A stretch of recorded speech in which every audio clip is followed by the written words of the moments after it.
Hello everyone, welcome back to another video. My name is Matthew and today we're doing the biggest Heat Ray Godzilla figure comparison of them all. Yes, we've compared many different Heat Ray Godzillas together, but today I thought we might as well pretty much decide who is the best of the six we have currently on screen. From, well, left to right, we have the NECA Godzilla King of the Monsters version 2 2019 figure. We have the SH Monster Arts Godzilla vs. Kong 2021 Godzilla, original release. We have the HIYA Toys Godzilla 2021 from Godzilla vs. Kong. The Playmates Godzilla with Heat Ray from Godzilla vs. Kong, but all these are pretty much from GVK except for him. The Funko Pop Heat Ray Godzilla from GVK, and the Youtooz collectibles Godzilla with Heat Ray. Now, in order to ensure a fair fight, we're not going to judge it based off accuracy, because by that logic, the NECA and the HIYA already win. We're going to judge it specifically how well they do in each category. So we're going to compare quality and quality against each other. Maybe not so much for the price point, but you'll understand why. So, for the record, we got 7 categories: sculpt and paint, articulation, size, accessories, price, availability, and packaging. And we'll add an 8th round, the infamous build quality. See how well each figure is built and put together. So, with that being said, let's get ready for the fight. So first things first, let's go over the NECA, who was previously, in my opinion, the best one from the last video we did featuring this guy, which was all the NECA Godzilla 2019 sculpts, all up against each other. And he'd still kind of, in a way, reign supreme when it comes to the most vibrancy and the most blues used. NECA opted to go for a much more stylistic take on the MonsterVerse Godzilla, having a lot more veins and a lot more blues. That was, keep in mind, before this was Energized Godzilla. This just basically seeping with radiation and giving people an excuse to buy this one over the other one that was released before. And let me just say, it worked. The blue on the face is absolutely beautiful, with the eyes flawlessly painted with some nice glowing effect. The mouth has several blues inside of it, as you can kind of see right here. We have light blues at the top and the bottom of the mouth, and for the tongue we have like a mild wash of the blue, but mostly like a darker blue. And then we kind of go down to the neck where we get like the fins glowing that lighter metallic blue, and then we get more the darker metallic blue that highlights the lighter one. And then not much paint on the gills aside from a few streaks. That's kind of my only gripe with this figure. But the paint goes all the way down to the sides where you can see they really went ham and caked this entire part in blue, and it just looks so beautiful. We got some like silver lining where the veins are, and we got some, like, again, much more highlights with the blue. The crevices on the shoulders just look like they're infused with power and just look like Godzilla's about to shoot just the biggest beam of his entire life. And we have so much more of that blue going down to the wrist, even down to the forearm. And the claws are painted a much more glossier black. And even going down to the chest, where they still continue like the shiny metallic blue. And even, like, again, going back to the shoulders, they kind of mix and match. They fuse the two together. And it just looks so awesome. And even like the vibrancy continues down to the legs, where we got more like the veins, maybe not painted in the crevices, but definitely where veins would be. And we got more like the metallic shine where the atomic breath would be. We got some more like the blue spray kind of going down even to like the thighs. And though there's not much blue paint aside from one little paint nick right there, this blue carries on through the tail, even though this is just kind of basic black plastic with more enlarged claws on this one, and it just looks much more shinier and glossier, also a little sharper than the original V1 Godzilla from NECA. But going to this one, they gave this thing such a beautiful blue sculpt and paint application. Like, they light up the entirety of the top row of fins, then added like the sides of it to be a lot less light and more glossy as far as the darker blue is. And they kind of let this part alone, which would make sense given the fact that this part wouldn't glow on the Godzilla.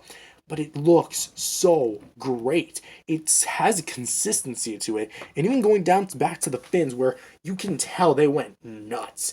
They added like a lighter aqua type blue, and then they kind of highlighted the top of the fins with a lot more glossier, darker blue, and it just looks amazing. If I already haven't said that enough, you can really tell I'm just an overall sucker for blues, and this is why I just enjoy this figure so much, because it's Godzilla and it just includes a lot of blues. But trust me, I'm not going to judge this thing based on purely its uh just because I'm biased towards the amount of blues this thing has, because there are a bit of problems. For example, as I mentioned, the gills.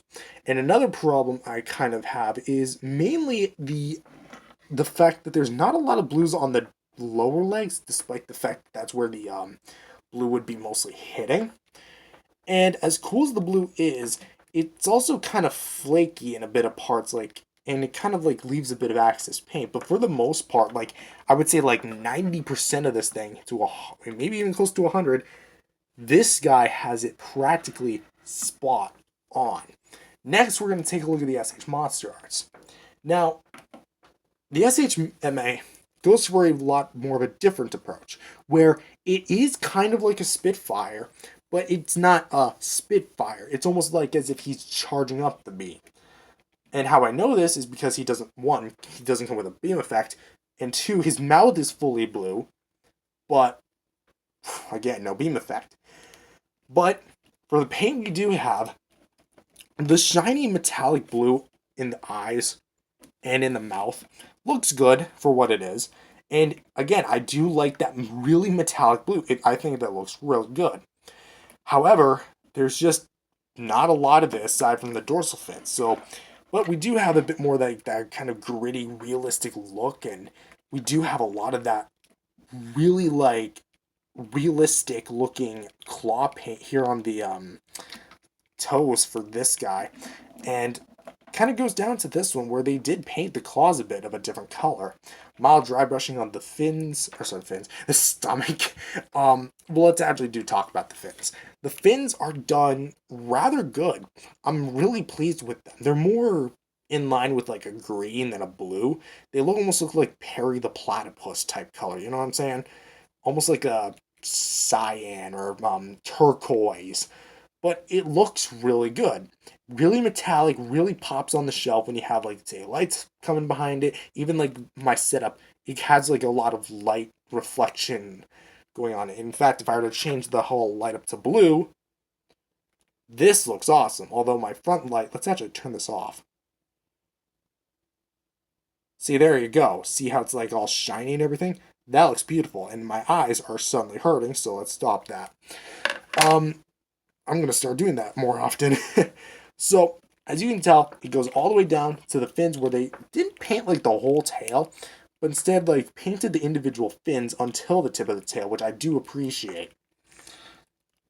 And you kind of get like more like the kind of more of a metallic spray, more towards like this section of the tail, as opposed to like the whole thing being painted in blue. But I think like my biggest problem with it overall is that while the sculpt is decent and actually pretty good, it's just not very well painted, because you got paint here, front of the body, and on the spines. That's kind of it, because the claws aren't really noticeable, and the tail just kind of is one basic color. There's not too much paint, if not at all, on the underside of the tail, and that dry brushing just isn't really doing it any favor. So in terms of sculpt, I have to give it like props. Like, they definitely went all out with the sculpt, but the paint just, it's a bit on the more flat side, and that's why I'm a bit more on the disappointing end of it. So that's my personal take on the Monster Arts Godzilla. Next, let's go to the HIYA Godzilla, which I bet is probably the one that, like, it's gonna steal the show for, let's just say, the movie accuracy one. Although NECA does also use the CG model, so there's no really telling. Now, the blue here is a lot more closer to the film of the bunch. It has a lot of, like let's just start with the glowing eyes. The glowing eyes are probably done like the most of a glowing effect. The NECA has more of like a cartoony like simplified glow, which also looks good. But the HIYA just achieves it. Like this looks like a light. That straight up looks like a light. Not to mention inside the mouth, you got like the individually sculpted teeth, which are really hard to do for the Monster vs. Godzilla on a 6-inch, 7-inch scale figure. And also the tongue is articulated. We'll get to that later, but also really well sculpted. The overall sculpt itself, again, is very, very movie accurate and has a lot of bulk to it, so it makes it good to kind of handle. The paint on the front is kind of a bit iffy though. The neck looks more like nail polish. I would know because I have a nail polish Godzilla that I painted a few years back for one of my finger puppets.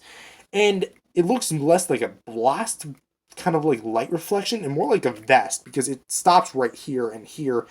It just almost looks like he's wearing like some sort of vest. Yeah, you probably can't unsee it now, can you?